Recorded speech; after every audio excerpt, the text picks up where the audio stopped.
सात संगत जी, प्यार से कहना धन निरंकार जी।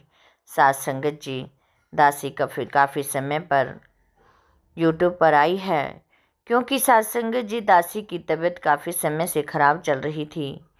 यही सात संगत जी सतगुरु के आगे अरदास बनती है कि सेवा सिमरन सत्संग हमें बख्श दें, हम इनकी सेवा सिमरन सत्संग में लगे रहें। और सात संगत जी हमें यही सात संगत जी हमें विश्वास के साथ करना है। दासी को सात संगत जी सेवा पर एक बात ध्यान आई। सात संगत जी दासी से सत्संग पर गई। वहाँ पर महात्मा जी विचार कर रहे थे। वही सात संगत जी सुनी हुई दासी आपके सामने रख रही है कि एक समय की बात है, एक बहन अपना बच्चे, एक सात संगत जी उसकी शादी हुई। शादी के बाद सात संगत जी उसका पति ड्राइवर था, बस ड्राइवर, और उसके बच्चे दो हुए सात संगत जी, एक बेटा और एक बेटी। सात संगत जी जो उसके पति थे, तो वो सारा दिन सात संगत जी या तो अपने ड्राइविंग करते, शाम को छुट्टी के बाद नशे की लत में लग जाते। यही सात संगत जी वो बहन अपना जीवन ऐसे ही व्यतीत करती रही। इधर सात संगत जी कुछ समय के बाद ही जब वो बच्चे थोड़े बड़े हुए और उसका पति सात संगत जी नशों में ज़्यादा होने लगा, नशे के चलते चलते सात संगत जी एक दिन बस से टक्कर हो गई और वो सात संगत जी वहीं पर ही उनकी डेथ हो गई। सात संगत जी जब वो अपने पति ना रहकर सात संगत जी उसने अपने बलबूते पर बच्चों को पढ़ाना लिखाना चाहा, लेकिन सात संगत जी बिटिया उसकी पढ़ लिख कर अच्छी पोस्ट पर लगी, और जो बेटा था सात संगत जी वो पढ़ लिख भी ना सका, क्योंकि सात संगत जी कहीं ना कहीं हमारी परवरिश में एक पेरेंट्स की सात संगत जी जरूर आ जाती है। ऐसा ही सात संगत जी उस फैमिली में हुआ कि बेटा पढ़ नहीं पाया और सात संगत जी वो भी नशे आदि करने लगा।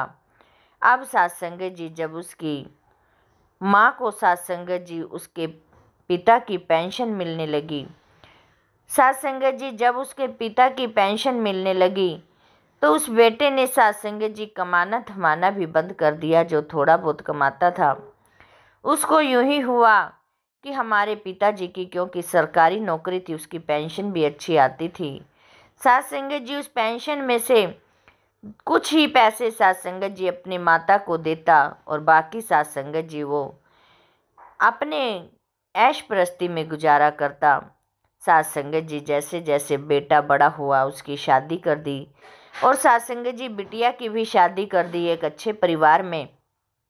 बिटिया सात संगत जी बहुत ही अच्छे परिवार में गई और वो खुश रहने लगी, और इधर सात संगत जी बेटा अपने नशे में कर कर सात संगत जी आखिर शादी तो उसकी भी हुई, लेकिन सात संगत जी उसकी एक ही आदत कि ना तो कमाना और उसी पर ही सात संगत जी अपनी माता की सात संगत जी पेंशन पर ही गुजारा करना, हर रोज़ बाहर से लाकर खाना, ऐशो आराम की ज़िंदगी जीना। और इधर सात संगत जी माँ उन 2-4 हज़ार में ही उसी में ही दूध का बिल देती, सब्जी आटा सब कुछ उसी में करती। सात संगत जी समय बीतता गया। अब माँ पर सात संगत जी इतनी बूढ़ी हो चुकी थी कि वो अपना खाना खुद भी नहीं बना सकती थी। इन बच्चों ने सात संगत जी अब इतना उन पर अत्याचार करना शुरू कर दिया।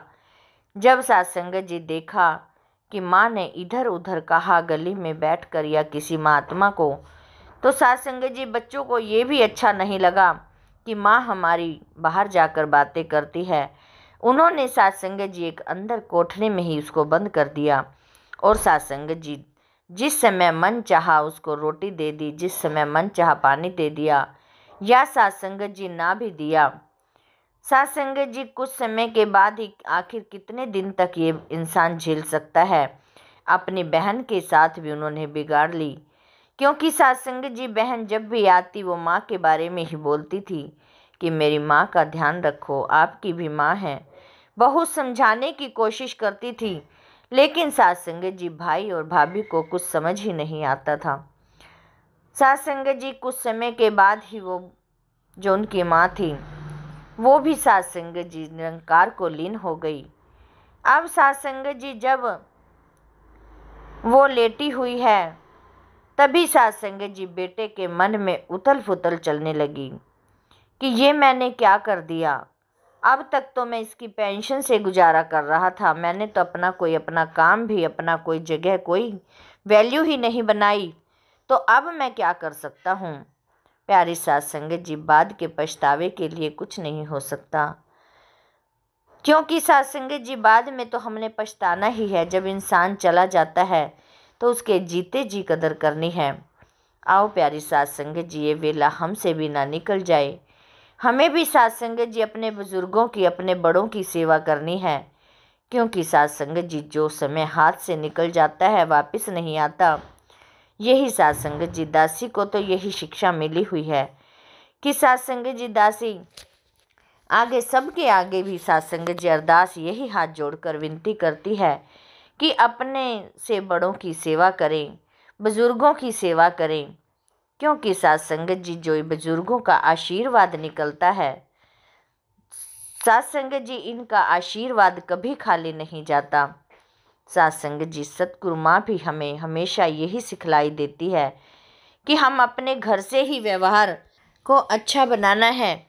तभी सात संगत जी हम सभी के सामने हम अपने आप को सात संगत जी एक सत्संगी परिवार कह सकते हैं, क्योंकि सात संगत जी सभी देखते हैं इस चीज़ को कि जब ये अपना ही घर नहीं संवार सकते तो ये सबको और क्या शिक्षा देंगे।